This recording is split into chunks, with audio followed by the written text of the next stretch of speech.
네, 저 저번에 이어서 데이터베이스 두 번째 발표 시작할게요. 저번에 데이터베이스 정규화를 봤었는데, 이번엔 반정규화 과정을 봐볼게요. 시작할 때. 반정규화는 데이터의 조회 성능을 향상시키기 위해 데이터의 중복, 허용, 데이터를 그룹핑하는 것을 말하는데, 여기서 조회 성능은 향상될 수 있는데 입력, 수정, 삭제 성능은 저하될 수 있는 정합성 이슈가 있어서 조회 성능이 향상이 꼭 필요하다고 볼 때 반정교화를 진행합니다. 반정교화 과정은 정교화 과정이 끝난 후에 진행을 하고 반정교화도 정교화랑 마찬가지로 일정한 룰이 존재합니다. 반정규화의 종류가 많은데요. 우선 테이블 병합에서 1대1 관계 테이블 병합을 먼저 볼게요. 테이블 병합은 업무 프로세스 상의 조인, 두 테이블을 합치는 것이 필요한 경우가 많아 테이블을 통합하는 것이 프로세스상 성능 측면에서 유리할 경우에 사용하는 건데, 1대1 관계 테이블 병합은 그냥 사진에 보이는 거랑 똑같이 회원 테이블과 회원 상세 테이블을 하나의 회원이라는 테이블에 같이 합치는 것을 말합니다. 그리고 테이블 병합에는 1대 M 관계 테이블 병합이라는 게 있는데요. 이는 주문과 주문 테이블이랑 주문 상세 테이블을 주문이란 하나의 다른 테이블로 엮는데 1대1 테이블이랑 다른 거는 얘는 이제 부모 테이블이랑 자식 테이블 관계가 있어서 이 주문 번호, 주문 상품 코드가 랑 주문이 아니 부모 테이블이 되고 그 아래가 자식 테이블이 돼서 이제 중복 데이터가 생길 수 있다는 문제점이 있습니다. 그리고 반정교화에는 병합 다음으로는 분할이라는 반정교화가 있는데요. 테이블 분할에서 수직 분할이랑 수평 분할이 있는데 먼저 수직 분할은 엔터티의 일부 속성을 별도의 엔터티로 분할하는 거를 말해요. 이걸 사용하는 시기는 자주 사용하는 속성이 아니거나 대부분의 인스턴스가 해당 속성 값을 널로 갖고 있을 때를 고려합니다. 사진처럼 그냥 이렇게 수직으로 두 테이블로 분할하는 것을 말이에요. 테이블을 수직 분할하면 한 개의 블록에 더 많은 인스턴스를 저장할 수 있게 된다는 장점도 있고, 음, 속성의 사용 빈도나 속성값 널 여부의 기준으로 분할을 할 수 있습니다. 그리고 이제 수평 분할을 볼 건데요. 얘는 아까 수직으로 한 거랑 반대로 그냥 수평으로 파티셔닝을 해서 두 엔터티로 분할을 하는 거예요. 어, 이 사진에서는 파티션 기능을 사용해서 이름과 번호를 그 기준으로 해서 물리적으로 두 테이블로 분할한 것을 말합니다. 근데 이렇게 수평 분할을 하면 관계없는 다수의 테이블이 생성될 수 있다는 문제점은 있어요. 그리고 반정교화에는 테이블 추가가 있는데요. 추가하는 거는 4개 정도 있습니다. 중복 테이블 추가라는 게 있는데, 이는 이제 데이터의 중복을 감안하더라도 속눈상 그냥 필요하다고 생각되면 그 중복을 감수하고서라도 엔터티를 추가하는 걸 중복 테이블 추가라고 하고요. 그리고 통계 테이블 추가가 있습니다. 주문 데이터를 이용해서 이 예시로 설명을 해보자면 주문 데이터를 이용해서 월 매출 테이블에 통계치를 미리 계산해서 저장하는 거예요. 어, 통계를 미리 내서 저장을 해놓는 거죠. 그리고 이력 테이블 추가가 있는데요. 이 사진으로 두 가지가 더 설명이 돼서 계좌 이적 테이블에서 그냥 테이블을 추가하고 그 테이블에서 과거 계좌에 대한 데이터를 관리하는 게 이력 테이블 추가고 구분 테이블 추가는 계좌 이력 속성처럼 어, 그, 그 해당 속성에 대해서 이제 정보가 다량으로 생기는 경우 그걸 따로 빼서 그것만 관리하고 그 필요한 정보만을 그 관리하려고 계좌 이력 속성 부분 테이블로 생성을 하는 게 부분 테이블 추가입니다. 그리고 정규화에는 칼럼 반 정규화라는 게 있는데요.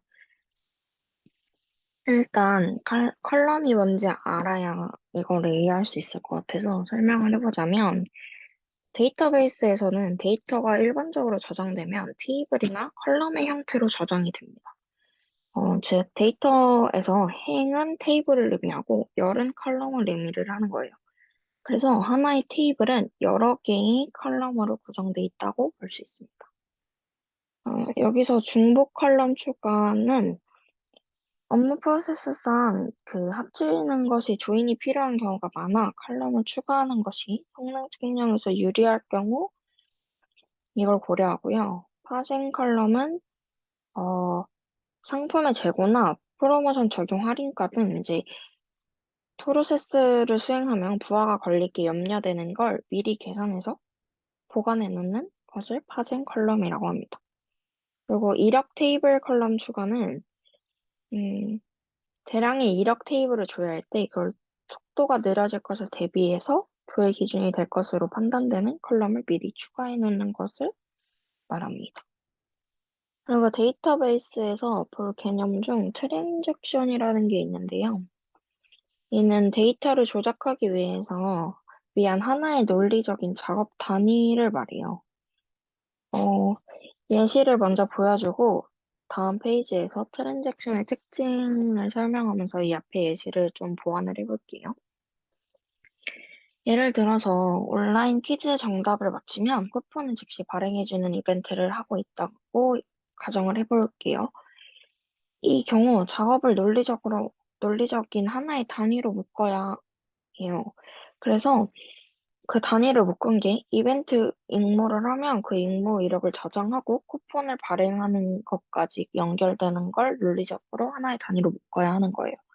근데 여기서 만약에 이슈가 생긴다면, 어, 이벤트 임무 이력은 저장했는데, 그 쿠폰 발행하는 선착순이 끝났다면, 쿠폰 발행은 되면 안 되고, 응모 이전 또한 롤백되었지 바람직한 데이터베이스 시스템이라고 볼 수 있어요. 어, 일단 먼저 롤백의 뜻을 보자면, 트랜잭션으로 처리한 하나의 묶음 과정이 일어나기 전으로 그냥 아예 처음의 상태로 되돌리는 것을 뒤에서 설명을 추가하려고 해보겠습니다. 트랜잭션의 네 가지 특징에 원자성을 먼저 설명해 볼게요. 트랜잭션과 관련된 일이 모두 수행되었거나 수행되지 않았거나를 보장하는 특징이에요, 이거는. 어, 예를 들어서 앞에 예시처럼 트랜잭션을 했는데 문제가 발생해서 그걸 처음으로 다 되돌려야 되는 롤백을 해야 되는 경우가 나타난다면 그 이후에 그게 모두 처음으로 되돌아가고 모두 수행되지 않았음을 보장하는 특징이 원자성인 겁니다. 그리고 다음으로 일관성은 허용된 방식으로만 데이터를 변경해야 되는 것을 의미하는데요. 데이터베이스에서 기록된 모든 데이터는 여러 가지 조건 규칙에 따라 유효함을 가지므로 허용된 방식으로만 데이터를 변경해야 되는 일관성을 특징으로 가집니다. 그리고 세 번째는 격리성인데요. 트랜잭션을 수행 시 서로가 서로에게 끼어들지 못하게 하는 것을 말합니다. 복수의 병렬 트랜잭션은 서로 격리돼서 마치 순차적으로 실행되는 것처럼 작동을 해야 한다는 것을 말합니다. 마지막으로 지속성의 특징이 있는데요. 지속성은 성공적으로 수행된 트랜잭션은 영원히 반영되어야 하는 것을 의미해요.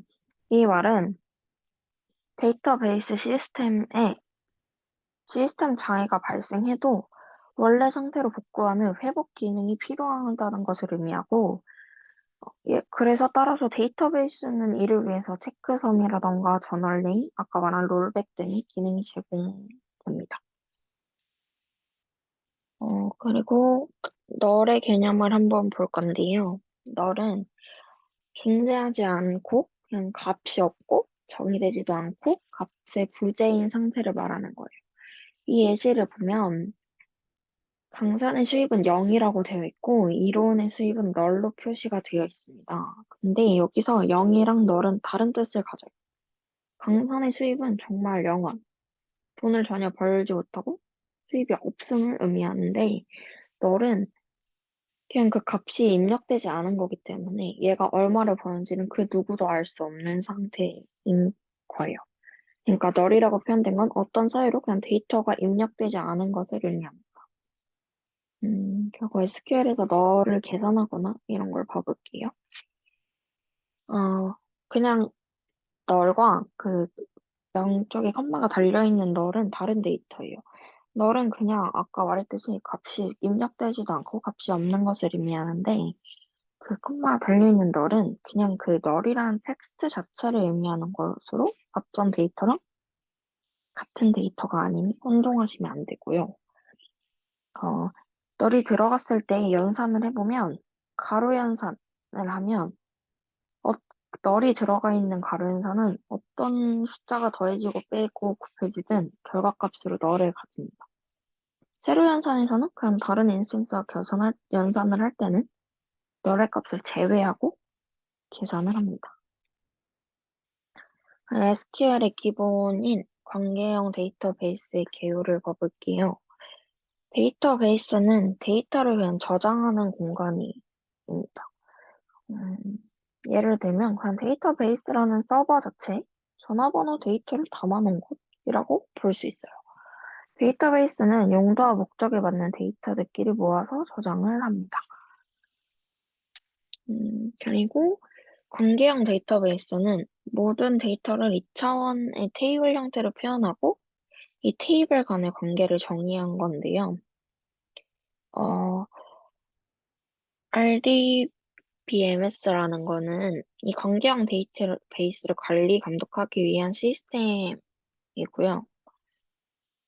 흔히들 아는 뭐 오라클, SQL 서버, MySQL, 마리나DB 같은 게 여기에 속해 있습니다. 그리고 마지막으로 조인이라는 개념을 볼 건데요. 얘는 하나의 테이블이 아닌 두 개 이상의 테이블을 묶어서 하나의 결과물을 만드는 거예요. 앞선 반정교화에도 조인이 굉장히 많이 쓰입니다. 이 순서대로 설명을 해볼게요. 내부 조인이라는 거는 그냥 왼쪽 테이블과 테이블 1과 테이블 2의 둘이 교집합이 있는 행만 결과값으로 결과 테이블에 표기하는 것을 의미하고요. 왼쪽 조인은 왼쪽 테이블의 모든 행이 결과 테이블에 표기되는 것을 말합니다. 어, 그리고 오른쪽 테이블의 모든 행이 결과 테이블에 표기되는 것을 의미하는데, 이 왼쪽 조인이랑 오른쪽 조인은 만약에 테이블 1과 테이블 2의 교집합이 없으면 그냥 널의 값으로 결과값이 표현이 되고요. 그리고 마지막으로 외부 조인은 두 개의 테이블을 기반으로 조인 조건에 만족하지 않는 행까지 모두 포기하는 합집합적 성격을 가진다고 볼 수 있습니다. 이상으로 제 발표는 마치도록 하겠습니다.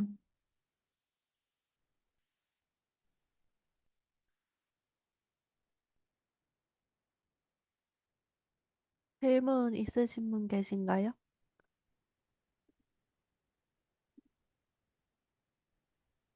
저는 괜찮습니다. 저도 설명이 이해가 네, 잘 돼서 저도요. 저도 없습니다. 녹화를 끝내도록 하겠습니다.